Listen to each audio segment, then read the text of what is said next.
السلام عليكم. النهاردة هنتكلم عن واقعة حصلت في إحدى المدارس. هنتكلم عن طفل جميل اسمه مازن. مازن طفل مريض سكر عنده 10 سنين. حب ان هو يدخل الحمام، فطلب من المس بتاعته ان هو يدخل الحمام مرة واتنين وتلاتة، لكن المس حضرتها كانت بتتكلم ومشغولة في التليفون فما ردتش على الطفل على طول. فالطفل حب ان هو يلفت انتباهها فخبطها على ايدها كده خبطتين: يا مس يا مس انا عايزه ادخل الحمام. المس على طول راحت جايه مناولة الطفل بالقلم على وشه وشتمته وقالت له انت بتمدي ايدك عليا. يعني هي حسبت ان الطفل كان بينبهها الخبطتين اللي على ايدها يا مس يا مس انا عايزه ادخل الحمام ان هو كده بيمد ايده وبيضربها. الأستاذة المحترمة مسكت الطفل بطريقة مهينة جدا، وهتشوفوا ده في الفيديو دلوقتي، وجرجرته من الفصل لحد مكتب المدير، وهي اللي رايحة كمان تشتكي.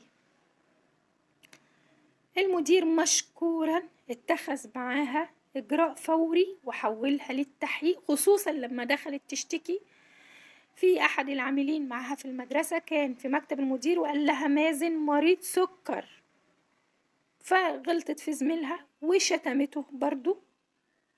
فبالتالي مدير المدرسة مشكورا حول الموضوع للتحقيق، على طول اتخذ إجراء ضدها. وإحنا بنشكر حضرتك إن حضرتك اتخذت إجراء فوري معاها.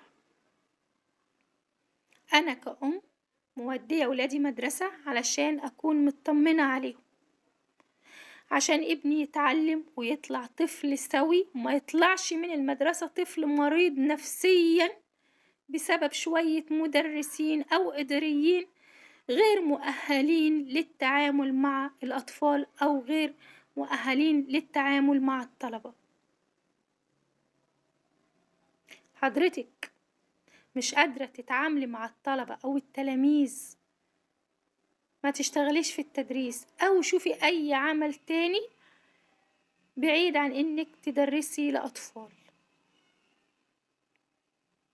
يا ريت يا جماعة المدرسين والإداريين، الناس اللي بتشتغل في مدارس وبتتعامل مع الطلبة والتلاميذ، يخضعوا لاختبارات نفسية.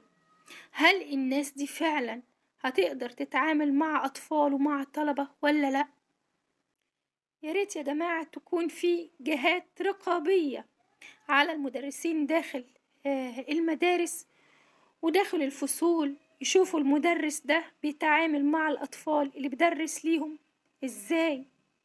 زي مدرسة بالشخصية دي تتعامل مع أطفال وتكون مدرسة ليهم داخل المدرسة. أنا لما شفت الفيديو أقسم بالله قلبي وجعني وزعلت قوي، وزعلت أكتر من والد الطفل إن هو بعد ما عمل محضر فيها تنازل عن الشق الجنائي. هو قال أنا عندي إخوات بنات ومش عايز أذي حد. حضرتك هي أذت طفلك، أذت ابنك، تعاملت مع ابنك بطريقة مهينة وضربته. فأنا مش مع حضرتك أبدا إن حضرتك كنت تتنازل. والد الطفل اكتفى بالعقاب الإداري، إن هم نقلوها من كونها مدرسة بتتعامل مع أطفال لعمل إداري داخل المدرسة، بحيث إن هي ما تتعاملش مع الأطفال تاني. وأنا شايفة إن ده مش كفاية يا جماعة. لازم يكون في عقاب رادع للناس دي، لازم يكون في عقاب الناس دي تخاف منه قبل ما تعمل حاجة زي كده، خصوصا لو مدرسة فيها أطفال قُصّر. فأنا حقيقي مش مع إنها تتنقل من إنها تكون مدرسة، إن هي كل عقابها في الموضوع إن هي تتنقل لعمل إداري.